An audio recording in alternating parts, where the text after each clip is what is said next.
Praise the lord. ನಮಗೆ ಕರ್ತನ ರಕ್ಷಕನೂ ಆಗಿರುವಂತಹ ಯೇಸು ಕ್ರಿಸ್ತರ ಅತಿ ಪರಿಶುದ್ಧವಾದ ನಾಮದಲ್ಲಿ ನಾನು ನಿಮ್ಮನ್ನು ಹೊಂದಿಸ್ತಾ ಮತ್ತೊಂದು ಸಂದೇಶ ಜೊತೆ ನಾನು ಮುಂದೆ ಬಂದೇನೆ.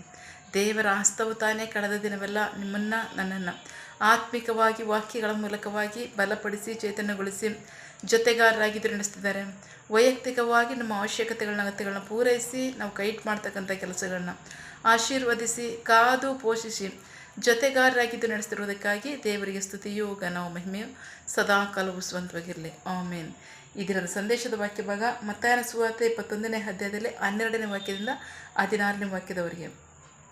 ಯೇಸು ದೇವಾಲಯದೊಳಗೆ ಹೋಗಿ ಮಾರುತ್ತಿದ್ದವರನ್ನು ಕೊಂಡುಕೊಳ್ಳುತ್ತಿದ್ದವರನ್ನು ಹೊರಗಟ್ಟಿದನು. ಹಣ ವಿನಿಮಯ ಮಾಡುತ್ತಿದ್ದವರ ಮೇಜುಗಳನ್ನು ಪಾರಿವಾಳ ಮಾರುವವರ ಆಸನಗಳನ್ನು ಕೆಡವಿ ಹಾಕಿದನು. ಆತನು ಅವರಿಗೆ, ನನ್ನ ಮನೆಯು ಪ್ರಾರ್ಥನೆಯ ಮನೆ ಎಂದು ಕರೆಯಲ್ಪಡುವುದು ಎಂಬುದಾಗಿ ಬರೆದಿದೆ, ಆದರೆ ನೀವಾದರೂ ಅದನ್ನು ಕಳ್ಳರ ಗವಿಯನ್ನಾಗಿ ಮಾಡಿದ್ದೀರಿ ಎಂದು ಹೇಳಿದನು. ಆಗ ಕುರುಡರು ಮತ್ತು ಕುಂಟರು ದೇವಾಲಯದಲ್ಲಿ ಆತನ ಬಳಿಗೆ ಬಂದರು. ಆತನು ಅವರನ್ನು ಸ್ವಸ್ಥ ಮಾಡಿದನು. ಆತನು ಮಾಡಿದ ಅದ್ಭುತ ಕಾರ್ಯಗಳನ್ನು ಮತ್ತು ಮಕ್ಕಳು ದೇವಾಲಯದಲ್ಲಿ ದಾವೀದನ ಪುತ್ರನಿಗೆ ಜಯವಾಗಲಿ ಎಂದು ಕೂಗುವುದನ್ನು ಮುಖ್ಯ ಯಾಜಕರು ಧರ್ಮಶಾಸ್ತ್ರಿಗಳು ನೋಡಿ ಕೋಪಗೊಂಡು ಆತನಿಗೆ, ಇವರು ಹೇಳುವುದೇನೆಂದು ನೀನು ಕೇಳುತ್ತಿದ್ದೀಯೋ ಎಂದು ಕೇಳಿದ್ದಕ್ಕೆ ಯೇಸು ಅವರಿಗೆ, ಹೌದು, ಸಣ್ಣ ಮಕ್ಕಳ ಮತ್ತು ಹಾಲುಣಿಸುವ ಕೂಸುಗಳ ಬಾಯಿಂದ ನೀನು ಸ್ತೋತ್ರವನ್ನು ಸಿದ್ಧಿಗೆ ತಂದಿದ್ದಿ ಎಂಬುದನ್ನು ಓದಲಿಲ್ಲವೋ ಎಂದನು. ಆತನು ಅವರನ್ನು ಬಿಟ್ಟು ಪಟ್ಟಣದಿಂದ ಹೊರಟು ಬೇತಾನ್ಯಕ್ಕೆ ಹೋಗಿ ಅಲ್ಲಿ ಹಿಡಿದುಕೊಂಡನು. ದೇವರಿಗೆ ಸ್ತೋತ್ರ. Matthew chapter 21 word 12 to 16. Word 16. So they asked Jesus, so you hear what they are saying. Indeed I do, answered Jesus. Haven't you ever read the scripture? You have trained children and babies to offer perfect praises. ದೇವರಿಗೆ ಸ್ತೋತ್ರ. ವಾಕ್ಯವಾಗಿ ನೋಡ್ತಾ ಇದ್ದೀವಿ. ದೇವರ ವಾಕ್ಯದಲ್ಲಿ ಯೇಸು ಕ್ರಿಸ್ತನ ಕುರಿತಾಗಿ ಅವರು ಹೇಗೆ ಮೊದಲಿಸ್ತಿರೋ ಧರ್ಮಶಾಸ್ತ್ರಗಳು ಪರಿಸರ ನೋಡ್ತೀವಿ. ಬಹಳ ಪ್ರಮುಖವಾಗಿ ದೇವಾಲಯ ಇದೆ. ಯೇಸು ಕ್ರಿಸ್ತರು ಅರಸನಂತೆ ಯೆರೂಸಲೇಮಿನ ಪ್ರವೇಶದ ಮೇಲೆ ಕತ್ತೆ ಮರಿ ಮೇಲೆ ಕುಳಿತುಕೊಂಡು ಯೆರೂಸಲೇಮಿನ ಪಟ್ಟಣವನ್ನು ಪ್ರವೇಶ ಮಾಡಿದಾಗ ಅಲ್ಲಿ ಕರ್ತನಿಗೆ ದಾವೀದ ಪುತ್ರನಿಗೆ ಜಯವಾಗಲಿ, ಕರ್ತನ ಹೆಸರಿನಲ್ಲಿ ಬರುವಾತನು ಧನ್ಯನು, ಮಹೋನ್ನತದಲ್ಲಿ ಜಯ ಎಂದು ಘೋಷಿಸಿದರು. ದೇವರಿಗೆ ಸ್ತೋತ್ರ. ಯೇಸು ಕ್ರಿಸ್ತರು ಕತ್ತೆ ಮರಿಯ ಮೇಲೆ ಕೂತ್ಕೊಂಡು ಯೆರೂಸಲೇಮ್ ಪಟ್ಟಣವನ್ನು ಪ್ರವೇಶಿಸಿದಾಗ ಅಲ್ಲಿ ಜನರು ಖರ್ಜೂರದ ಗರಿಗಳನ್ನ ಹಿಡಿದು ಯೇಸು ಕ್ರಿಸ್ತರನ್ನ ಸ್ವಾಗತಿಸ್ತಾ ಇದ್ದಾರೆ. ದಾವೀದ ಪುತ್ರನಿಗೆ ಜಯವಾಗಲಿ, ಕರ್ತನ ಹೆಸರಿನಲ್ಲಿ ಬರುವಾತನು ಧನ್ಯನು, ಮಹೋನ್ನತದಲ್ಲಿ ಜಯ ಎಂದು ಘೋಷಿಸಿದರು. ದೇವರಿಗೆ ಸ್ತೋತ್ರ. ಈ ಜಯಘೋಷ ಎಲ್ಲ ಮುಗಿದ ಮೇಲೆ ಯೇಸು ಕ್ರಿಸ್ತರು ದೇವಾಲಯವನ್ನು ಶುದ್ಧೀಕರಿಸೋದಕ್ಕೆ ಹೋಗ್ತಾ ಇದ್ದಾರೆ. ದೇವರಿಗೆ ಸ್ತೋತ್ರ. ಯಾಕೆಂದರೆ ಕರ್ತನ ಬರೋಣದಲ್ಲಿ ಆಲಯಗಳು ಶುದ್ಧೀಕರಿಸಲ್ಪಡಬೇಕು, ದೇವಾಲಯ ಶುದ್ಧವಾಗಿರಬೇಕು, ಪರಿಶುದ್ಧವಾಗಿರಬೇಕು, ಅದರಲ್ಲಿ ಯಾವುದೇ ಅವ್ಯವಹಾರಗಳು, ಅನೀತಿಗಳು, ಅಕ್ರಮಗಳು ಇರಬಾರ್ದು. ದೇವರ ಬರೋಣ ಸಮೀಪ ಹೋಗ್ತಿದೆ. ದೇವರ ಆಲಯ ಪರಿಶುದ್ಧ ಆಲಯ, ಅದು ಪರಿಶುದ್ಧ ಆಲಯವೇ. ದೇವರಿಗೆ ಸ್ತೋತ್ರ.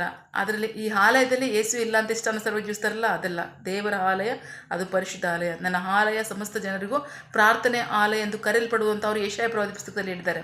ದೇವರಿಗೆ ಸ್ತೋತ್ರ. ಸೊ ಹಾಗಾಗಿ ದೇವರ ಆಲಯದ ಗುಡಿಸಲಾಗಲಿ ಅರಮನೆ ಆಗಲಿ ಅದು ಪರಿಶುದ್ಧ ಆಲಯ, ಅದು ಪರಿಶುದ್ಧವಾಗಿರಬೇಕು. ಅದು ಹಾಗಿಲ್ಲ ಅಂದರೆ ದೇವರೇ ಅದಕ್ಕೆ ವಿರುದ್ಧವಾಗಿ ಕಾರ್ಯ ಮಾಡ್ತಾರೆ. ದೇವರಿಗೆ ಸ್ತೋತ್ರ.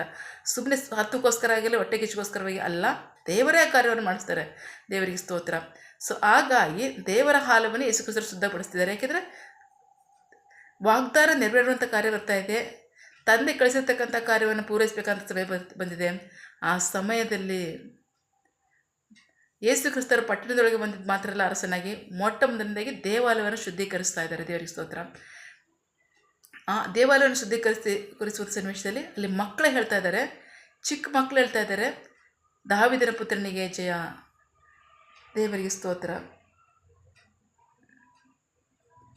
ಆತನು ಮಾಡಿದ ಅದ್ಭುತ ಕಾರ್ಯವೆಂದರೆ ಯೇಸು ಕ್ರಿಸ್ತರು ಒಳಗಡೆ ಬಂದು ದೇವಾಲಯವನ್ನು ಶುದ್ಧೀಕರಿಸುವಂಥ ಸನ್ನಿವೇಶದಲ್ಲಿ ಕುರುಡರು ಮತ್ತು ಕುಂಟರು ದೇವಾಲಯದಲ್ಲಿ ಆತನ ಬಳಿಗೆ ಬಂದರು. ಆತನು ಅವನನ್ನು ಸ್ವಸ್ಥ ಮಾಡಿದನು. ಆತನು ಮಾಡಿದ ಅದ್ಭುತ ಕಾರ್ಯಗಳನ್ನು ಮತ್ತು ಮಕ್ಕಳು ದೇವಾಲಯದಲ್ಲಿ ದಾವಿದನ ಪುತ್ರನಿಗೆ ಜಯವಾಗಲಿ ಎಂದು ಕೂಗುವುದನ್ನು ಮುಖ್ಯ ಯಾಜಕರು ಧರ್ಮಶಾಸ್ತ್ರಿಗಳು ನೋಡಿ ಕೋಪಗೊಂಡರು. ದೇವರಿಗೆ ಸ್ತೋತ್ರ. ಮಕ್ಕಳು ಕೂಗ್ತಾ ಇದ್ದಾರೆ, ದಾವಿದನ ಪುತ್ರನಿಗೆ ಜಯವಾಗಲಿ ಅಂತ. ದೇವರಿಗೆ ಸ್ತೋತ್ರ. ಮಕ್ಕಳಿಗೆ ಗೊತ್ತಿಲ್ಲ, ಅವರು ಆಟ ಆಡ್ತಾ ಇದ್ದಾರೆ, ಆದರೆ ಅವ್ರು ಕೂಗ್ತಾ ಇದ್ದಾರೆ ಆ ಥರ. ದೇವರಿಗೆ ಸ್ತೋತ್ರ. ದೇವರು ತನ್ನ ಕಾರ್ಯವನ್ನು ಯಾರ ಮುಖಾಂತರ ಯಾವ ಸಮಯದಲ್ಲಿ ಹೇಗೆ ಬೇಕಾದರೂ ಮಾಡಿಸ್ತಾರೆ. ದೇವರಿಗೆ ಸ್ತೋತ್ರ. ದೇವರ ಚಿತ್ತ ಮಾತ್ರ ನೆರವೇರಲೇಬೇಕು. ದೇವರ ಆಲಯವನ್ನು ಪರಿಶುದ್ಧಗೊಳಿಸ್ತಾ ಇದ್ದಾರೆ ಯೇಸು ಕ್ರಿಸ್ತರು, ಶುದ್ಧೀಕರಿಸ್ತಾ ಇದ್ದಾರೆ. ಯಾಕೆಂದರೆ ಅದು ಪರಿಶುದ್ಧ ಆಲಯ, ಅದು ಗುಡಿಸಲಾಗಲಿ, ಅದು ಅರಮನೆ ಆಗಲಿ, ಅದು ಪರಿಶುದ್ಧ ಆಲಯ. ಅದು ಪರಿಶುದ್ಧವಾಗಿರ್ಬೇಕಾಗಿರ್ತಕ್ಕಂಥದ್ದು ಆಗಿಡಬೇಕಾಗಿರ್ತಕ್ಕಂಥದ್ದು ಸಹ ಎಲ್ಲರ ಜವಾಬ್ದಾರಿ. ಅದು ಯಾವಾಗಲೂ ಹಾಗೆ ಇರಬೇಕು. ದೇವರಿಗೆ ಸ್ತೋತ್ರ. ಸೊ ಆ ಸನ್ನಿವೇಶದಲ್ಲಿ ಧರ್ಮಶಾಸ್ತ್ರಿಗಳು ಮತ್ತು ಪರಿಸರ ಏನು ಹೇಳ್ತಾರೆ, ಯೇಸು ಕ್ರಿಸ್ತರಿಗೆ ಕೋಪಗೊಂಡು, ನೀನು ಹೇಳ್ತಿದೆಯಲ್ಲ ನನ್ನ ಕರ್ತನು, ನನ್ನ ರಕ್ಷಕರು, ನನ್ನ ಮೆಸ್ಸಿಯರು ಅಂತ ನೀನು ಹೇಳ್ತೀಯಲ್ಲ, ಅಲ್ಲಿ ಮಕ್ಕಳು ಹೇಳೋದನ್ನು ಕೇಳು, ಅವರು ದಾವಿದನ ಪುತ್ರನು ಅಂತ ಹೇಳ್ತಾರೆ. ದಾವಿದನ ದೇವರಾಗ ಸಾಧ್ಯನಾ, ಕರ್ತನಾಗ ಸಾಧ್ಯನಾ ಅನ್ನೋ ರೀತಿಯಲ್ಲಿ ಅವ್ರು ಪ್ರಶ್ನೆ ಮಾಡ್ತಾ ಇದ್ದಾರೆ. ನಾವು ಇನ್ನೊಂದು ವಾಕ್ಯ ನೋಡೋಣ. ಕೀರ್ತನೆಗಳ ಭಾಗ 8ನೇ ಅಧ್ಯಾಯ 2ನೇ ವಾಕ್ಯ. ಸ್ಯಾಮ್ಸ್ 8:2. ಶತ್ರುವನ್ನು ಮುಯ್ಯಿಗೆ ಮುಯಿ ಕೊಡುವವರನ್ನು, ನಿನ್ನ ವೈರಿಗಳನ್ನು ಸುಮ್ಮನಿರಿಸಲು ನಾನು ಶಿಶುಗಳ ಮತ್ತು ಎಳೆಗೂಸುಗಳ ಬಾಯಿಂದ ಸ್ತೋತ್ರವು ಬರುವಂತೆ ಮಾಡಿದ್ದೆ. ದೇವರಿಗೆ ಸ್ತೋತ್ರ. ಯಾತಕ್ಕೋಸ್ಕರ ಅಂತಂದರೆ, ಶತ್ರುಗಳನ್ನು ಮುಯ್ಯಿಗೆ ಮುಯಿ ತೀರಿಸುವವರನ್ನು ಅವ್ರ ಬಾಯಿ ಮುಚ್ಚೋದಕ್ಕೋಸ್ಕರವಾಗಿ ನಾನು ಶಿಶುಗಳ ಮತ್ತು ಎಳೆಗೂಸುಗಳ ಬಾಯಿಂದಲೂ ಸಹ ಸ್ತೋತ್ರಗಳನ್ನು ಸಿದ್ಧಿಗೆ ತರುತ್ತೇನೆ ಅಂತ ಹಿಂದಿನ ಸಾವಿರಾರು ವರ್ಷಗಳಲ್ಲೇ ದೇವರು ಕೀರ್ತನೆ ಭಾಗದಲ್ಲಿ ಹೇಳಿಸ್ಬಿಟ್ಟಿದ್ದಾರೆ. ಸೊ ಇದು ಯೇಸು ಕ್ರಿಸ್ತರ ಬಂದಾಗ ಆ ಕಾರ್ಯ, ಆ ಪ್ರವಾದನೆ ನೆರವೇರ್ತಾ ಇದೆ. ದೇವರಿಗೆ ಸ್ತೋತ್ರ. ಸೊ ಅಷ್ಟು ಮಾತ್ರ ಅಲ್ಲ, ಯೇಸು ಕ್ರಿಸ್ತರ ಅವಾಗ ಹೇಳ್ತಾ ಇದ್ದಾರೆ ಅದರ 6ನೇ ವಾಕ್ಯದಲ್ಲಿ, ಅವ್ರು ಹೇಳ್ತಾ ಇದ್ದಾರೆ, ಇವ್ರು ಹೇಳೋದನ್ನು ನೀನು ಕೇಳ್ತಿದೆಯೋ, ಅವ್ರು ಏನು ಹೇಳ್ತಾ ಇದ್ದಾರೆ ಅಂತ ಹೇಳೋದಕ್ಕೆ. ಆಗ ಯೇಸು ಕ್ರಿಸ್ತರು ರಿಪೀಟ್ ಮಾಡ್ತಾ ಇದ್ದಾರೆ ಅದನ್ನು. ಹೌದು, ಸಣ್ಣ ಮಕ್ಕಳ ಮತ್ತು ಹಾಲುಣಿಸುವ ಕೂಸುಗಳ ಬಾಯಿಂದ ನೀನು ಸ್ತೋತ್ರವನ್ನು ಸಿದ್ಧಿಗೆ ತಂದಿದ್ದಿ ಎಂಬುದನ್ನು ಓದಲಿಲ್ಲವೋ ಎಂದನು. ದೇವರಿಗೆ ಸ್ತೋತ್ರ. ಪ್ರವಾದನೆಯಾಗಿ ಸಾವಿರಾರು ವರ್ಷಗಳಲ್ಲಿ ನುಡಿತಿದ್ದಾರಲ್ಲ ದೇವರು, ಆ ಪ್ರವಾದನೆ ಅದು ಖಚಿತವಾಗಿ ಅದು ಸತ್ಯ ಅಂತ ನಿನಗೆ ಗೊತ್ತಿಲ್ವೋ ಅಂತ ಹೇಳ್ತಾ ಇದ್ದಾರೆ. ದೇವರಿಗೆ ಸ್ತೋತ್ರ. ಸೊ ಹಾಗಾಗಿ ಕರ್ತನು, ದೇವರು ಸರ್ವಶಕ್ತನು, ಸಮಸ್ತವನ್ನು ಉಂಟು ಮಾಡಿರುವಾತನು, ಎಲ್ಲರಿಗೂ ದೇವರಾಗಿರುವಾತನು, ಎಲ್ಲರನ್ನ ಉಪಯೋಗಿಸಿ, ಯಾರನ್ನು ಬೇಕಾದರೂ ಉಪಯೋಗಿಸಿ ತನ್ನ ಕಾರ್ಯವನ್ನು ಮಾಡುವಾತನಾಗಿದ್ದಾನೆ. ದೇವರಿಗೆ ಸ್ತೋತ್ರ. ಅದು ದೈವಚಿತ್ತವೇ ಆಗಿರುತ್ತೆ ಹೊರತು ಬೇರೇನೂ ಆಗಿರಲ್ಲ. ಕಾರಣ ಆತನ ಆಲಯ ಪರಿಶುದ್ಧ ಆಲಯ, ಅದು ಪರಿಶುದ್ಧವಾಗಿಯೇ ಇರಬೇಕು ಯಾವಾಗಲೂ.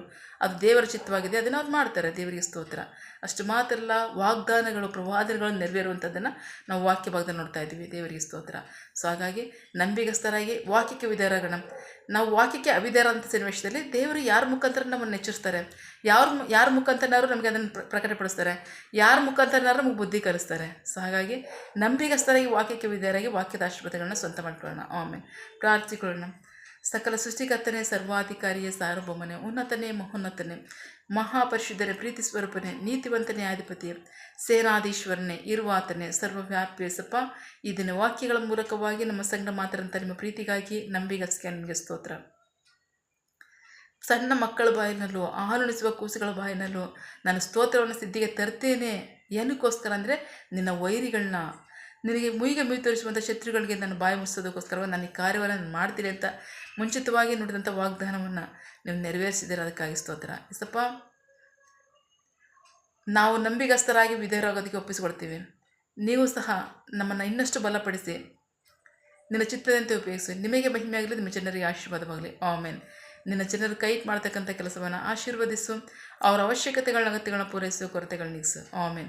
ಯಾವ ಕಾರ್ಯದಲ್ಲಿ ನಿರೀಕ್ಷೆ ಉಳ್ಳವರಾಗಿದ್ದಾರೆ, ಮಕ್ಕಳ ವಿದ್ಯಾಭ್ಯಾಸ, ಆರೋಗ್ಯ, ಅವರ ಜೀವನ ಅವಶ್ಯಕತೆಗಳ ಅಗತ್ಯಗಳು, ಯವನಸ್ಥರ ವಿದ್ಯಾಭ್ಯಾಸ, ಆರೋಗ್ಯ, ಅವರ ಜೀವನ ಅವಶ್ಯಕತೆಗಳ ಅಗತ್ಯಗಳು, ಕೆಲಸ, ಬಿಸಿನೆಸ್, ಸೇವೆ, ವಿವಾಹ ಕಾರ್ಯ, ವಯಸ್ಸಾದವರ ಜೀವನ ಅವಶ್ಯಕತೆಗಳ ಅಗತ್ಯಗಳು, ಆರೋಗ್ಯ, ಸೇವೆ, ಯಾವ ಕಾರ್ಯದಲ್ಲಿ ಅವರು ನಿರೀಕ್ಷೆಯುಳ್ಳವರಾಗಿದ್ದಾರೆ ಆ ಕಾರ್ಯದಲ್ಲಿ ತಕ್ಕ ಸಮಯದಲ್ಲಿ ನಿಮ್ಮ ಚಿತ್ತಾನುಸಾರಗಳನ್ನು ಹೊಂದ್ಕೊಳ್ಳಿ. ಆಮೇನ್. ನೀವು ಹಾಗೆ ಮಾಡೋ ಪ್ರೀತಿಗಾಗಿ ನಂಬಿಗಸ್ತಿಗೆ ನಿಮಗೆ ಸ್ತೋತ್ರ. ನಮ್ಮ ಪ್ರಾರ್ಥನೆ ನೀವು ಕೇಳಿದ್ದೀರ, ಅದರಂತೆ ನಡೆಸ್ತಿರೋದಕ್ಕಾಗಿ ಸ್ತೋತ್ರ. ನಮ್ಮ ಪ್ರಾರ್ಥನೆಯನ್ನು ನಮ್ಮ ರಕ್ಷಕನಾದ ಯೇಸು ಕ್ರಿಸ್ತರ ಅತಿ ಪರಿಶುದ್ಧವಾದ ನಾಮದಲ್ಲಿ ಪ್ರಾರ್ಥಿಸಿ ನಿಮ್ಮ ಪಾದಗಳು ಸಲ್ಲಿಸಿ ನಾವು ಬೇಡುವಂತಿದ್ದೇವೆ ನಮ್ಮ ಜೀವದ ತಂದೆಯೇ. ಆಮೇನ್. God bless you all. ದೇವರು ತಾನೇ ಇದರ ವಾಕ್ಯಗಳ ಮೂಲಕವಾಗಿ ನಮ್ಮ ಸಂಗಡ ಮಾತನಾಡಿದ್ದಾರೆ, ನಮ್ಮನ್ನು ಆಶೀರ್ವದಿಸಿದ್ದಾರೆ. ಆಮೇನ್. All the best.